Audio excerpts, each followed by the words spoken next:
Em empresas em crescimento, o dia costuma começar assim. Decisões são tomadas o tempo todo, mas cada área opera com uma lógica diferente para o que realmente importa. Nada quebra, nada para. Mas tudo começa a ficar mais caro, mais lento e menos previsível. Esse cenário não é exceção, é um padrão. Esse é o custo invisível do desalinhamento. E é sobre isso que eu quero falar hoje. Uma empresa não perde eficiência da noite para o dia. Isso acontece aos poucos, conforme as áreas começam a operar, considerando perspectivas distintas sobre o que realmente importa. É nesse espaço entre intenção e interpretação que a ineficiência começa. Meu nome é Jéssica Milhomem, estrategista em Data e AI para scale-ups e empresas em crescimento. O meu trabalho é transformar complexidade em decisões que movem o negócio com resultados reais. Nenhuma empresa perde eficiência por um motivo específico, mas existe um comportamento, um ponto que acontece até de forma silenciosa e que realmente amplifica esse problema, que é o desalinhamento sobre como as decisões são tomadas e justificadas. O desalinhamento é um efeito colateral de toda a velocidade, pressão e a enorme variedade de diferentes perspectivas sobre o que realmente importa. Quando isso acontece de forma despercebida, eles não vão aparecer nas métricas, eles vão aparecer na operação, nos ciclos, nos problemas de comunicação, perda de potência e um problema enorme de coerência de direção. Quando a direção não está clara, a empresa não para, ela continua, só que ela continua de uma forma mais cara. E você percebe isso quando você precisa fazer revisões de decisões que já haviam sido tomadas de forma frequente. As prioridades são redefinidas sem uma clareza de motivo, uma tese clara sobre isso. A urgência ultrapassa intenções estratégicas. E os times trabalham muito, mas entregam pouco para o negócio. E nada disso parece ser um grande problema. E é exatamente por isso que ele é.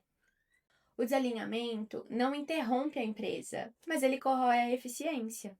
E a consequência não é só operacional, mas também estratégica, porque a empresa perde a capacidade de transformar o esforço em impacto real para o negócio. O desalinhamento não vai aparecer nos seus indicadores, nos seus dashboards. Ele vai aparecer no padrão de comportamento e de decisões. Ele aparece no retrabalho que ninguém discute, nos atrasos que ninguém assume, aparece nos projetos que têm sentido de forma individual, mas não constroem nada em conjunto, decisões que andam em direções diferentes e energia pulverizada. E o mais importante, quanto mais a empresa cresce, pior fica esse desalinhamento, porque os líderes vão tomar suas decisões com as suas perspectivas e interpretações próprias. E se essas interpretações divergem, a empresa não vai estar avançando, vai estar entregando volume e não direção. E isso destrói o ROI de forma invisível. E também destrói previsibilidade, que é algo que os investidores acompanham com lupa. As scale-ups vivem em um cenário onde tudo cresce junto. Time, complexidade, prioridades, responsabilidades. Só que nem sempre cresce junto a clareza sobre o que é importante de ser feito, as prioridades relacionadas a isso e principalmente o porquê. E é nesse espaço que o desalinhamento se instala.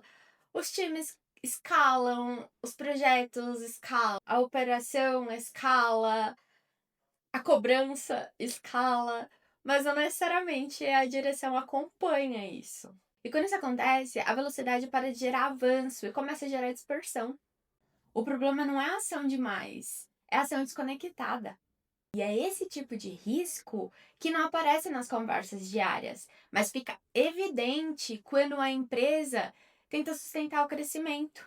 As empresas medem os resultados, mas não medem o custo de não operar com uma perspectiva única. E o custo aparece na lentidão, que não parece lentidão, nos líderes que estão trabalhando muito, mas em coisas completamente paralelas, na falta de narrativa única, na incapacidade de sustentar um impacto contínuo e nas prioridades que mudam sem contexto. E quando a direção não é explícita, os líderes vão criar as suas visões específicas. Quando isso acontece, não destrói a empresa amanhã, mas destrói durante os ciclos. E os investidores percebem isso rapidamente. Porque desalinhamento não compromete só a entrega, compromete a governança e o processo decisório. No meu trabalho, desalinhamento não é tratado como um problema isolado, ele é um sinal. É um sinal de que estratégia, decisão e execução não estão trabalhando como um sistema único. Ambientes de grande porte me ensinaram a navegar ruído, definir prioridades e eliminar ambiguidades. E essa habilidade é exatamente o que falta para as scale-ups que estão escalando e para a liderança que precisa enxergar o que realmente importa. O meu papel não é reduzir o desalinhamento, é estabelecer o eixo entre intenção, decisão e impacto. Porque quando esse eixo volta a funcionar, o desalinhamento já não tem tanto impacto. E esse problema acaba se dissolvendo. Então, há um momento em que as decisões começam a convergir. E é isso que destrava a consistência de foco, decisões e resultados. O desalinhamento não aparece como uma crise, mas ele é a soma de várias perdas de potenciais que começam a gerar impacto para o futuro do negócio. E a pergunta que precisa ser feita não é, existe um desalinhamento aqui? Mas sim, nós estamos construindo, a partir de decisões, o futuro que nós queremos ou futuros divergentes e que não estão alinhados aos nossos objetivos? Se essa reflexão se alinha com a sua visão de liderança e crescimento, continue me acompanhando. Toda semana eu trago análises para quem decide o rumo e não somente o ritmo da empresa. Nos vemos na próxima reflexão.